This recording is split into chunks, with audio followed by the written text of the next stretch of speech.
if you recall, one of the most powerful moments of the Republican convention was when Andrew Pollack, whose daughter Meadow was killed in 2018 in the school shooting in Parkland, Florida, delivered a passionate speech. He referenced the time when Joe Biden claimed he was vice president when the shooting took place. Take a listen. He said that he was vice president when it happened, but he wasn't. Mr. Biden may not know when my daughter was murdered, but I do. February 14, 2018. Mr. Biden may not know that these policies make shootings more likely, but I do. Mr. Biden may not know who was vice president that day, but I do. It wasn't Joe Biden. It was Mike Pence. Thank God. All right, well, let's bring in Andrew Pollack. He's the author of a brand new book, Why Meadow Died, The People and Policies That Created the Parkland Shooter and Endanger America Students. Andrew, welcome to the show. Oh, thanks, Sean. Thanks for having me on. Very powerful speech. During it, you said that the safety of our kids depends on whether Trump is reelected. There was another Parkland parent that spoke at the Dem convention as well. Why do you think Trump will make a better president than a Joe Biden? He was able to not act on emotion, the president. He was able to listen and look into really what went wrong and come up with solutions.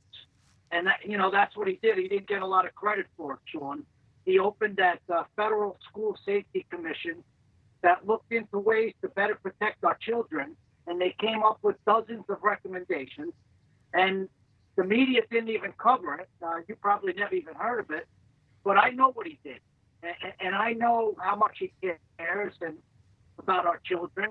And he's going to, and with him president, children will be a lot safer because of those policies. That's what I spoke about too in that speech, Sean, about that restorative justice policy. Joe Biden wants to reintroduce them to every public school in the country, where the president looked into all these policies and he rescinded them. Andrew, I usually cover the White House, and I actually remember the day you came to the White House to talk to the president in that listening session, and it was a very powerful and emotional day. And you're talking about what the administration took from that and they put it in motion. We actually don't see that a lot in the media. So can you say what specifically has worked very well that was implemented by the administration? And then also, Andrew, I know you go state to state and you talk about this. Have you seen anything innovative on the state level that's been done to protect our kids at school? Sure. In Florida, we've done a lot. We passed a bill that makes every child safer in Florida. And other states should be able to follow. We did it with Governor Scott at the time, and then Ron DeSantis stepped in and he helped. We made it that it's the law in Florida that every school has to have a police officer, one officer for every 1,000 students. You see about in the media and in these other liberal states, they're removing the police from schools. That can't happen in Florida. We have single point of entries in Florida. That's the law. Mental illness has been addressed in the state of Florida, and we're looking into better ways to find these kids before it happens, because most of the time they have red flags. This thing threatened to shoot the school up and was never arrested. So there's lots of things that we're working on. Plus with my school safety grant, if anyone, schoolsafetygrant.org, they can look on my website. There's a lot of technology that goes into making our schools safer. And I was glad to really to get the message out to the president, because there's a lot of parents that were on the fence on, they don't really know what happened in Parkland because the media didn't cover it.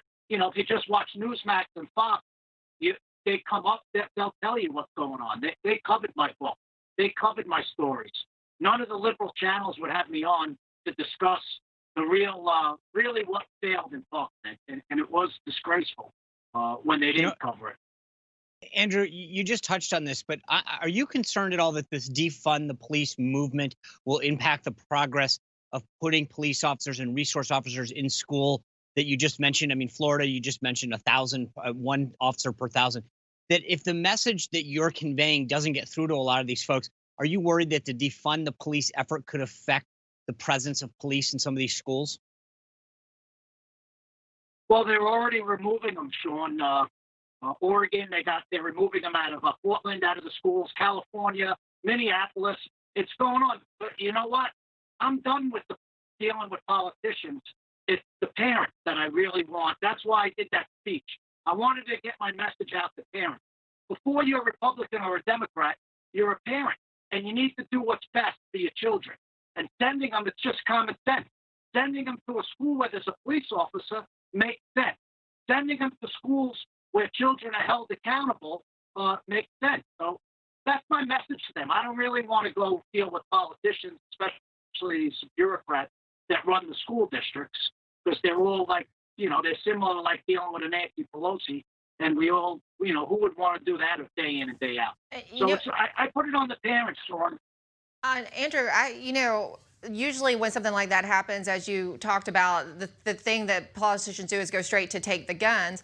But in the wake of the violence that we're seeing across the country right now, more people are going out and buying guns. In fact, the gun sales this August are the highest of any August on record in the past. So I'm assuming that it's not just conservatives and 2A supporters that are out there buying these guns, wouldn't you say? Well, my son just bought the stock Ruger. It's been up over 10% in the last week. He's been following it. And you know what? The Second Amendment is so important, and I could, in a nutshell. So my daughter was on the third floor, and hundreds of calls came in to 911. And the only people that went in to save them were two unarmed coaches, and they got murdered like instantly. So when you call 911, it doesn't mean that, anyone's coming to help you. And look, we saw that in Parkland. So the Second Amendment is very important. You can't always count on 911. It's funny when you watch some of these videos in Portland where they're all saying to defund the police, but the second something happens, you hear them say, call 911, call an ambulance, call the police. Right. So, Andrew, I want to thank you for being with us, sharing Meadow's story. I congratulate you on the book, but it's such a terrible subject and reason that you had to write it. But I'm glad that you're able to turn Meadow's tragic death into something that's helping so many people understand what can be done to keep their children safe. So thank you for sharing your story and turning your tragedy and grief into something so positive. I know Meadow would obviously be extremely proud of how you've used this for such good.